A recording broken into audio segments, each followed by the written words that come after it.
Hello students, welcome back to my channel twin physics.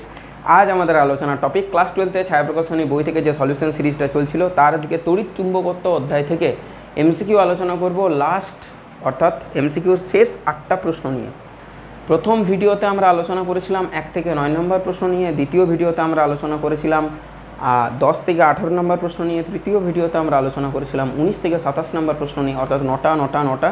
আর এইটাতে আছে 8টা মাত্র প্রশ্ন, অর্থাৎ 28 থেকে 35 নম্বর প্রশ্ন নিয়ে আলোচনা করব আজকের ভিডিওতে। আশা করি তোমরা সবাই ভালো আছো, সুস্থ আছো। আমি অনেকটা সুস্থ আছি, কারণ আগের ভিডিওতে আমার অবস্থা, আমার হালত তোমরা দেখেছিলে, সেটা খুবই খারাপ ছিল। যাই হোক, মোটামুটি এখন ভালো আছি, কোনো অসুবিধা নেই। তোমাদের ভালোবাসাতে, তোমাদের সহযোগিতাতে অনেক ভালো আছি। আর তোমরাও ভালো থাকার চেষ্টা করো, কারণ সিজন চেঞ্জ হচ্ছে, জ্বর, সর্দি, কাশি ইত্যাদি লেগেই থাকবে। যাই হোক, তার মাঝে পড়াশুনো করে যেতে হবে, এটাই আমাদের টার্গেট, এটাই আমাদের মূল মন্ত্র। আর আমি তোমাদের পাশে আছি, কোনো অসুবিধা নেই। যাই হোক, চলো আজকের ক্লাস তাহলে শুরু করি। প্রথম প্রশ্ন 29 নম্বর প্রশ্ন, 28 নম্বর প্রশ্ন নিয়ে। 28 নম্বর প্রশ্ন, তাই তো? কি বলেছে দেখো তো। ধনাত্মক জেড অক্ষ বরাবর একটি চৌম্বক ক্ষেত্র প্রয়োগ করা হয়েছে।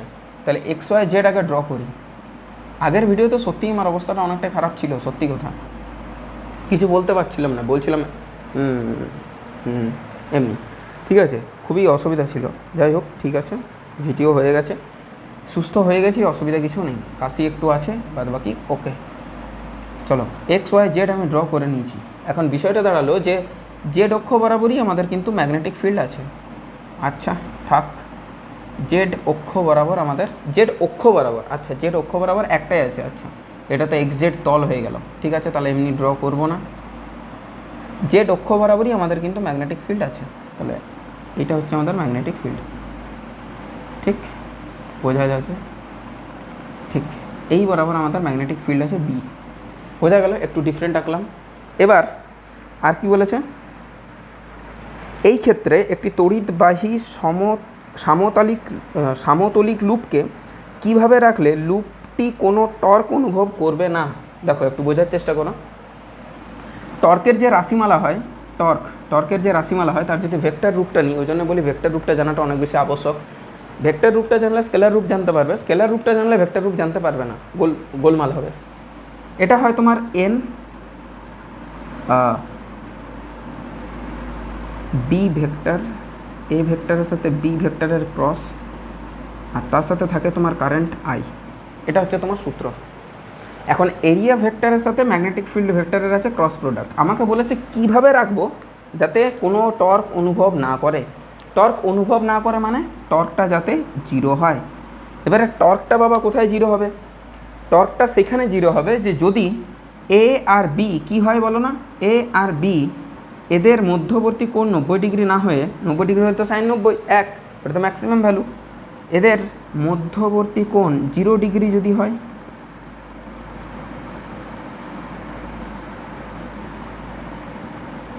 যদি 0 ডিগ্রি হয় তাহলে তো হয়ে যাবে না A B sign 0 which is 0, তাহলে টর্কটা 0।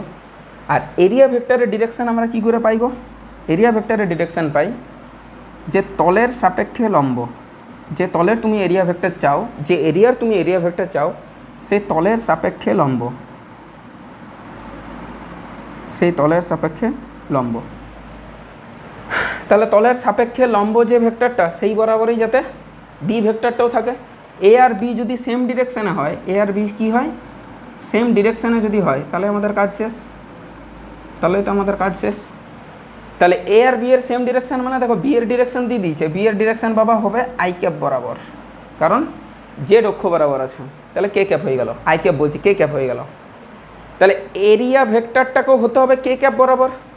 তাহলে কোন তলে রাখলে তার এরিয়া ভেক্টর কে ক্যাপ বরাবর হয়? অবভিয়াসলি এরিয়াটা যদি আমার থাকে আই জে তলে, তবেই কিন্তু তার এরিয়া ভেক্টরটা হবে কে ক্যাপ বরাবর আই জে তলে মানে এক্স ওয়াই তলে।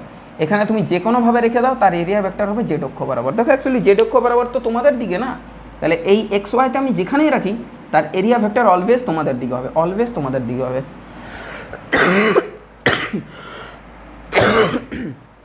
সরি বললাম না, এখনও একটু আছে। যাই হোক, এর এরিয়া ভেক্টর হবে তোমাদের দিকে। তাহলে এক্স ওয়াই তলে আমি যেদিকেই রাখি না কেন, সেটা হবে তার এরিয়া ভেক্টর হবে কে ক্যাপ বরাবর, বি ভেক্টরও আছে কে ক্যাপ বরাবর, তাহলে কে ক্যাপ আর কে ক্যাপের যদি আমি ক্রস প্রোডাক্ট করাই হুইচ ইজ শূন্য, টর্ক পাবো আমি শূন্য। উত্তর হবে এক্স ওয়াই তলে যেখানেই তুমি সেই লুপটাকে রাখো না কেন সেটাতে কিন্তু তার উপরে ক্রিয়াশীল টর্ক এর মান শূন্য হবে। ক্লিয়ার? এক্স ওয়াই তল, এক্স ওয়াই তল, অপশান এ। আশা করি জিনিসটা বোঝাতে পারলাম। Option A is the correct answer. ঠিক বোঝাতে পারলাম। নেক্সট প্রশ্নের দিকে চলে যাই। 29 নাম্বার। তোমাদের যদি ভিডিওগুলো ভালো লাগে এবং বুঝতে পারো তাহলে অবভিয়াসলি অবশ্যই বন্ধু বান্ধবীদের মধ্যে একটু শেয়ার করে দিও, এবং তুমি যদি বুঝতে না পারো তাহলে অবশ্যই কিন্তু সেই টাইমটাকে মেনশন করে, আমি বারবার বলছি, আমি জানি না খুঁজে পাচ্ছ না কেন, ধরো 5 মিনিট 37 সেকেন্ড, তাহলে 5-এর পরে এইভাবে একটা দিবে কোলন, দেন 37, তুমি এইভাবে লেখো, ঠিক ইয়ে করে দিলে, দেন এন্টার দিয়ে পরে, এন্টার এইভাবে সাইন হয়, তো এইভাবে সাইন হয়, এন্টার দিয়ে পরে তারপর তুমি তোমার প্রশ্নটা লিখলে, তাহলে আমি টাইমটা বুঝে যাবো যে এই প্রশ্নটা সমস্যা। আদারওয়াইজ তুমি প্রশ্নটার নাম্বার লিখেও করতে পারো যে 29 নম্বরের প্রশ্ন বুঝতে পারলাম না, তাহলেও চলবে। 29 নম্বর, দুটি দীর্ঘ ঋজু সমান্তরাল তারের উভয়ের মধ্য দিয়েই 1 অ্যাম্পিয়ার প্রবাহ যাচ্ছে। দিস ফটো, এটা একটা, এটা একটা, দুটোতে 1 অ্যাম্পিয়ার করে কারেন্ট যাচ্ছে। ক্লিয়ার হলো? বেশ, তাই তো? ঠিক, প্রতিটির একক দৈর্ঘ্যে ক্রিয়াশীল বল, প্রতিটি তারের যে মধ্যে ক্রিয়াশীল বল, বাট সেটা একক দৈর্ঘ্য, হ্যাঁ একক দৈর্ঘ্য বলাটা ইম্পর্ট্যান্ট। এফ ডিভাইডেড বাই যে এল, তার ভ্যালুটা হচ্ছে μ0/4π, এইভাবে মনে রাখবে, তাহলে এটার ভ্যালুটা একটা মানে ইন্ডিভিজুয়ালি পুট করা যায়, সেই জন্য আমি সমস্ত সূত্র কিন্তু μ0/4π এই ফর্ম্যাটে মনে রাখতে বলি। 2I1I2 ডিভাইডেড বাই ডিস্টেন্স আর, মানে ডিস্টেন্স, লম্ব ডিস্টেন্স বিটুইন টু ওয়্যার, এটা হচ্ছে বিষয়। এই যে এটার মান আমাদের দেখো দিয়ে দিয়েছে, একক দৈর্ঘ্যে ক্রিয়াশীল বল কত দিয়েছে বাবা? 10⁻⁶। বেশ, 10⁻⁶। μ0/4π এর ভ্যালু কত? 10⁻⁷। ওই জন্য বললাম যে এটাকে ওই ফরম্যাটে রাখবে, তাহলে মানটা বসাতে সুবিধা হয়। তাহলে 2I1 কত? 1 অ্যাম্পিয়ার, I2 কত? সেটাও 1 অ্যাম্পিয়ার। ক্লিয়ার হলো? আর ডিস্টেন্স বিটুইন টু ওয়্যার্স জানি না, সেটা বার করতে বলেছে। তাহলে এখান থেকে আর আমরা কি করে পাবো? আর আমরা পেয়ে যাবো 2 × 10⁻⁷ ডিভাইডেড বাই 10⁻⁶। এটা কেটে গেলে 10⁻1 এখানে পড়ে থাকলো, মানে 0.2 মিটার। আর এটাকে যদি সেন্টিমিটারে করি তাহলে 20 সেন্টিমিটার। এটা হচ্ছে আমাদের উত্তর, 20 সেন্টিমিটার। 20 সেন্টিমিটার, অপশান বি, এটা আমাদের সঠিক উত্তর। বোঝাতে পারলাম? আরেকটা জিনিস এখানে বলে রাখি, যদি সমমুখী প্রবাহ হয়, কথাটা বোঝা গেল? এই যে এটা যেমন সমমুখী প্রবাহ, তাহলে সেখানে আকর্ষণ করে, আর যদি মানে বিপরীতমুখী হয়, বিষমমুখী না, তাহলে সেটা বিকর্ষণ করে। এইটুকুটা একটু মনে রাখবে। বাকি তোমরা যদি এটাও কেন হচ্ছে সেটা জানতে চাও, তাহলে ফ্লেমিংয়ের বামহস্ত নিয়ম লাগালেই তোমরা অনায়াসেই পেয়ে যাবে। ফ্লেমিংয়ের বামহস্ত নিয়ম থেকেই একটা কারেন্ট ক্যারিং কন্ডাক্টর ওয়্যারের মধ্যে কত ফোর্স ক্রিয়েট হয় সেটা আমরা দেখতে পাই ফ্লেমিংয়ের বামহস্ত নিয়ম থেকে। ওকে, বোঝা গেল? চলো, ঠিক বোঝা গেল? দেখো, যেটা বোঝালাম এই মাত্র, সেটার অ্যাপ্লিকেশনের পরের অঙ্কতে পেয়ে যাবে। 30 নাম্বার। 30 নাম্বারটাতে কী বলেছে? প্রথমে ছবিটা আঁকি, তাহলে বুঝতে পারবে। এখানে একটা কারেন্ট ক্যারিং ওয়্যার আছে, সেখানে I1 কারেন্ট যাচ্ছে, ক্যাপিটাল দিয়েছে, ঠিক আছে, স্মল দিয়ে করছি। আর এখানে একটা বর্গক্ষেত্র নিয়েছে, বর্গক্ষেত্রের প্রতিটি বাহুর দৈর্ঘ্য এ, আবার বর্গক্ষেত্রটা এই তার থেকে যে যত দূরত্ব আছে সেটাও কিন্তু এ, এটাও এ, আবার এর প্রতিটা বাহুর দৈর্ঘ্য কিন্তু এ। বর্গক্ষেত্রটার নাম দিয়েছে ABCD, this is A, this is B, this is C and this is D. বোঝাতে পারলাম? আর এই বর্গক্ষেত্রের মধ্যে কারেন্ট যাচ্ছে ক্লকওয়াইজ, সেটা হচ্ছে I2 কারেন্ট যাচ্ছে। চলো ক্যাপিটালি নিয়ে নিলাম। এই সব কিছু বলা আছে। তাহলে বলছে আকর্ষণ বিকর্ষণ কী কী কাজ করবে, এই বর্গক্ষেত্রওয়ালা যে লুপটা আছে সেই লুপে কী কাজ করবে। প্রথম কথা হচ্ছে যে কারেন্ট ক্যারিং কন্ডাক্টরের সাথে পারপেন্ডিকুলারভাবে যে থাকে তার উপর কোনো বল ক্রিয়া করে না। কথাটা বোঝা গেল? এখানে নো ফোর্স, নো ফোর্স। এটা তোমার যদি থিওরি ঠিকঠাক ক্লিয়ার থাকে তুমি অবশ্যই জানতে পারবে, এটা নো ফোর্স, কোনো ফোর্স কাজ করে না, প্রথম কথা। দ্বিতীয় কথা যেটা, সেটা হচ্ছে যে তাহলে বিসি আর এডিতে কোনো কাজ করবে না, বিসি আর এডিতে কোনো কাজ করবে না। বোঝা গেল? নেক্সট, তাহলে স্যার কাজ করবে কোথায়? এবি আর সিডিতে। এবিতে কত বল কাজ করবে বাবা? আকর্ষণ না বিকর্ষণ? প্রথম কথা, এবিতে যাচ্ছে নিচ থেকে ওপর, এই তারও যাচ্ছে নিচ থেকে ওপর, তাহলে আকর্ষণ করবে। তাহলে এটাকে ধরলাম পজিটিভ, আকর্ষণকে পজিটিভ ধরবো আর বিকর্ষণকে নেগেটিভ। যাই হোক, সরি। তাহলে এখানে যদি আমি একক দৈর্ঘ্যে বল বার করি বাই চান্স, সেটা কত হবে, μ0/4π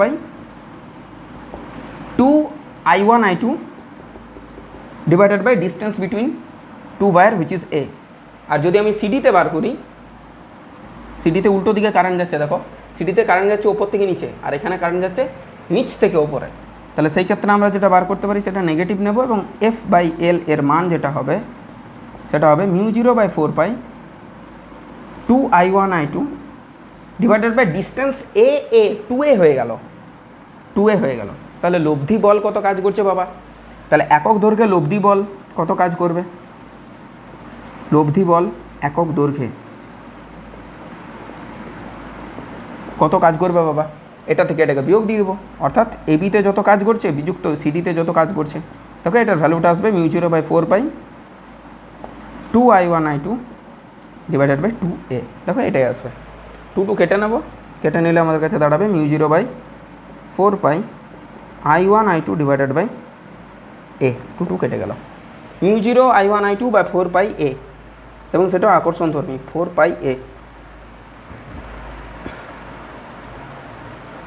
উদ্ভূত বলের প্রকৃতি ও মান। ও আচ্ছা, তাহলে ওই একক দৈর্ঘ্যের যে ব্যাপারটা, সেই ওর দৈর্ঘ্যটা কত?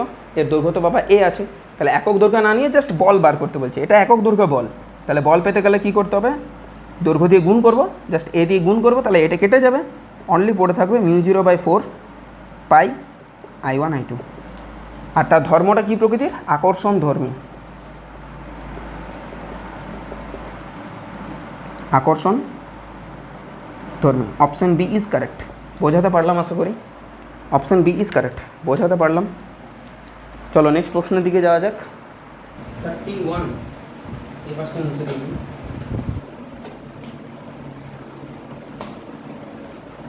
31 দেখো কি বলেছে। 31 এর পরের প্রশ্নটা ঠিক আগেরটার মতোই। এইভাবে যদি একটা তারের সামনে একটা যদি বর্গাকার লুপ থাকে, তাহলে বলছে কী হবে? কিছুই হবে না, যেটা হবে সেটা হচ্ছে পরিবাহীর দিকে একটা লব্ধি আকর্ষণ বল অনুভব করবে। এই লব্ধি যে বলটা তুমি পেলে সেটা কী প্রকৃতির? আকর্ষণ প্রকৃতির। তাহলে একটা আকর্ষণ ধর্মী বল অনুভব করবে, অপশান নাম্বার এ। বোঝাতে পারলাম? এটা তো বোঝানোর মতো আর তো কিছু নেই, ওই 30 নাম্বারের অ্যাপ্রোচটাই কাজে লাগাতে হবে। 32 দেখো, সোজা সোজা প্রশ্ন আছে। 32তে বলেছে একটি গ্যালভানোমিটারকে অ্যামমিটারে রূপান্তরিত করতে হলে এর সঙ্গে যোগ করতে হয়, গ্যালভানোমিটার তো তাকে অ্যামমিটার করব, তাকে অ্যালমিটার বলছি, অ্যামমিটার করতে হলে সমান্তরাল একটা রোধ ইউজ করতে হয়। প্রথম কথা কি বললাম? প্যারালালে রোধ ইউজ করতে হবে, আর সেটা নিম্নমানের করতে হবে। নিম্নমানের সমান্তরাল একটা রোধ, নিম্নমানের রোধ প্যারালালে জয়েন্ট করতে হয়। আর 33তে গ্যালভানোমিটারকে যদি ইয়েতে, এটা তাহলে কিসে কনভার্ট হয়ে গেল বাবা? অ্যামমিটারে। আর গ্যালভানোমিটারকে যদি আমি ভোল্টমিটারে কনভার্ট করি, তাহলে একটা উচ্চমানের রোধ সিরিজে কানেক্ট করতে হয়, উচ্চমানের রোধ। এটা হয়ে গেল একটা ভোল্টমিটার। এখানে কি করতে হবে? সিরিজে কানেক্ট করতে হয়, এবং সেটা কি? উচ্চমানের রোধ, উচ্চমানের রোধ। এটা জানাটা আবশ্যক। ঠিক, দেখো কার কার সাথে ম্যাচ হলো। 32 সি সমান্তরালে নিম্নমানের রোধ, হ্যাঁ। আর 33 হুইচ ইজ বি শ্রেণীতে উচ্চমানের রোধ। চলো নেক্সট কী প্রশ্ন আছে? 34, 35 দুটো প্রশ্ন আছে। দুটো প্রশ্নের ধরনটা একটু সেম টাইপের, কারণ একটাকে ভোল্টমিটারে কনভার্ট করবে, একটাকে অ্যামমিটারে। প্রথমটাকে ভোল্টমিটারে। দেখো তো, 1 অ্যাম্পিয়ার তড়িৎ প্রবাহের দরুন একটি গ্যালভানোমিটার পূর্ণ স্কেল বিক্ষেপ দেখায়। আচ্ছা, যদি একটা ভোল্টমিটারের মধ্য দিয়ে গ্যালভানোমিটারের মধ্য দিয়ে কত কারেন্ট যায়? 1 অ্যাম্পিয়ার কারেন্ট যায়, তাহলে সে পূর্ণ স্কেল বিক্ষেপ দেখায়। মানে ওর ক্ষমতা ওই গ্যালভানোমিটারের মধ্য দিয়ে 1 অ্যাম্পিয়ারই কারেন্ট যাওয়ার ক্ষমতা আছে, এর চেয়ে বেশি কারেন্ট গেলে গ্যালভানোমিটারটা পুড়ে যাবে বা খারাপ হয়ে যাবে। এর সাথে সমান্তরালে একটা 800 ওহম রোধ আমি যুক্ত করলাম। উচ্চমানের রোধ বলেছি যুক্ত করতে হবে, তাহলে এই টোটাল জিনিসটা কিসে কনভার্ট হয়ে গেল? ভোল্টমিটারে। এই যে ভোল্টমিটারে কনভার্ট হয়ে গেল বাবা, তাহলে ব্যবস্থাটি একটি 0 থেকে 1000 ভোল্ট পাল্লার ভোল্টমিটারে রূপান্তরিত হয়ে গেল। এই যে এই জিনিসটা একটা ভোল্টমিটারে কনভার্ট হয়ে গেল, ভোল্টমিটারে। যার ভোল্টমিটারের তো কী কাজ? মাপা, ভোল্টেজ মাপা। তো সর্বোচ্চ কত মাপতে পারে জানো? ভোল্টেজ সর্বোচ্চ মাপতে পারবে 0 থেকে 1000 মানে হাজার ভোল্ট। কথাটা আমি বোঝাতে পারলাম? অর্থাৎ এখানে যদি 1 অ্যাম্পিয়ার কারেন্ট যায় এর বিভব পার্থক্য হবে এই টোটালটার, সেটা হবে 1000 ভোল্ট। এবার যদি আমি বলি যে এই বর্তনীটার তুল্য রোধ আমি বার করব, তুল্য রোধ বার করা আমার আবশ্যক। তুল্য রোধ বার করতে না পারলে আমি সেখান থেকে তুল্য রোধ যদি বার করতে না পারি তাহলে আমি ওইখান থেকে ইয়েটা বার করতে পারবো না, গ্যালভানোমিটারের রোধ বার করতে পারবো না। জানতে কি চেয়েছি? গ্যালভানোমিটারের রোধ। তাহলে বাবা দেখো একটা জিনিস, তুল্য রোধ প্রথমে বলি। তুল্য রোধ কী হবে? গ্যালভানোমিটারের রোধ জি আর এর রোধ হচ্ছে 800, তাহলে তুল্য রোধ হবে 800 প্লাস জি। ওকে, ডান। কত কারেন্ট যাচ্ছে টোটাল সিস্টেমটা তো শ্রেণীতে আছে, 1 অ্যাম্পিয়ারের কারেন্ট যদি গ্যালভানোমিটারে যায় ওই 1 অ্যাম্পিয়ার তো 800 ওহমও যাবে। তাহলে মোট কারেন্ট মানে বর্তনীর কারেন্ট অ্যাকচুয়ালি 1 অ্যাম্পিয়ার। ভি সমান আরআই আমি ইউজ করে দিতে পারি, কোনো অসুবিধা নেই। ভোল্টেজ পার্থক্য কত? 1000 ভোল্ট। তাহলে ভি সমান R which is 800 plus G into I মানে হচ্ছে 1। সেখান থেকে আমরা জিকে কী বলতে পারি? জিকে বলতে পারি 200। তাহলে 200 ওহম হবে আমাদের উত্তর। ক্লিয়ার হলো? 200 ওহম হবে আমাদের উত্তর। 200 ওহম, অপশান নাম্বার সি। ব্যাস, গল্প শেষ। ওহমের সূত্র লাগিয়ে দিলাম, কাজ হয়ে গেল। এরপর আমরা দেখব 35 নম্বর প্রশ্ন। 35-এ বলেছে একটা গ্যালভানোমিটারের সাথে কি করব? এই হলো গ্যালভানোমিটার, এই গ্যালভানোমিটারের সাথে প্যারালালে একটা রোধ দেব যাতে ওকে অ্যামমিটারে কনভার্ট করা যায়। একটা শান্ট ইউজ করব। গ্যালভানোমিটারের মধ্য দিয়ে কারেন্ট যাবে, মূল যে কারেন্ট তার 0.5%। মূল কারেন্ট যদি আই হয় তাহলে ওর মধ্য দিয়ে আয়ের 0.5% কারেন্ট যাচ্ছে, বাকি 99.5% কারেন্ট যাবে বাবা শান্টের মধ্য দিয়ে বা ওই ন্যূনতম মানের রোধটা দিয়ে পড়ে। যেহেতু এটার রোধের মান কম, অবশ্যই এটা দিয়ে বেশি কারেন্ট যাবে, অনেকটা বেশি কারেন্ট যাচ্ছে। কোথায় ওখানে 0.5%, কোথায় এখানে 99.5%। এখানে এন এর মান যদি আমি বার করি, এন মানে হচ্ছে গ্যালভানোমিটারের ওটা কী বলে মাত্রা বা পাল্লা। সেটা এরকম হয় যে গ্যালভানোমিটারে কত কারেন্ট যাচ্ছে, আইজি, ক্যাপিটাল জি ইউজ করি, ডিভাইডেড বাই তোমার মূল কারেন্ট মানে হচ্ছে আই। তাহলে গ্যালভানোমিটারে কারেন্ট যাচ্ছে আয়ের 0.5% মানে নিচে 100, আর নিচে মূল কারেন্ট তো বাবা আই আছে, আই কেটে দিলাম, এখানে এটা করলাম, এটা মানে হচ্ছে 200, মানে হচ্ছে 1/200। গ্যালভানোমিটারের রোধের যে রাশিমালা জি, সেটার মান হয় যে শান্ট তুমি ইউজ করেছো। শান্ট কত ইউজ করেছো বাবা? শান্ট আমি ইউজ করেছি জানি না, আচ্ছা শান্টের মান বার করতে বলেছে। ওকে, ডান। শান্টের মান যেটা হবে সেটা হবে এনজি, এটাই হয়। তাহলে এন এর মান হচ্ছে 1/200 আর জি এর মান তো জি মানে হচ্ছে G/200। দেখো এটা তোমরা উত্তর পেয়ে গেলে, G/200 অপশান এ। বাট আমি এই প্রসেসে যাব না। স্যার আপনি এখানে এই সূত্রটা কোথায় পেলেন, এই সূত্রটা কোথায় পেলাম সেটাও দেখিয়ে দিই। ঠিক, আমি একদম বেসিক থেকে করছি, যে তুমি কিছুই জানো না এইভাবেই আমি করছি। সূত্রটা ডিরেক্ট বসালাম না, সে তো বইয়ে সূত্র দেওয়াই আছে, একটু ডিফারেন্টভাবে করছি যাতে বুঝতে তোমাদের সুবিধা হয়। আচ্ছা তোমরা আমাকে একটা জিনিস বলো, মূল কারেন্ট আই, ওপরে কারেন্ট যাচ্ছে কত? আমি আরেকবার ড্র করছি, কেমন এইভাবে। এখানে শান্ট ইউজ করেছি, নিম্নমানের একটা রোধ, আর এখানে জি ইউজ করেছি। এই মূল কারেন্ট যদি আই হয়, ওপরে কারেন্ট যাবে আয়ের 0.5% মানে 0.5/100, আর নিচে কারেন্ট যাবে মূল কারেন্টের 99.5% মানে ডিভাইডেড বাই 100। এখানে শান্ট ইউজ করেছি আর মূল কারেন্ট আই ঢুকেছে, আই বেরিয়েছে, কোনো অসুবিধা নেই। জানতে চেয়েছে বাবা আমাদের এস ইন টার্মস অফ জি, জি এর রেসপেক্টে এসকে বার করতে হবে। তাহলে আমাকে একটা জিনিস বলো যে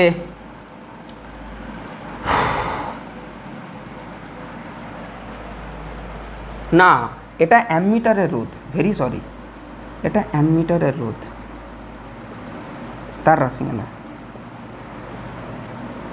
অ্যামমিটার মানে টোটাল জিনিসটার রোধ, জি এসের সমন্বয়ের রোধ, সেটা হচ্ছে G/100, G/200। ঠিক, তাহলে আমরা জি তো জানি, এসকে বার করবো ইন টার্মস অফ জি, দেন জি আর এসের প্যারালাল কম্বিনেশন মেরে দেবো, কাজ কমপ্লিট। তো এস আমরা বার করবো, তাই তো? ঠিক আছে, কোনো প্রবলেম না। দেখো জি অনুপাত এস কী হয়, বা ছেড়ে দাও, এটা বাদ দিয়ে দাও। জি ডিভাইডেড বাই এস কী হয়?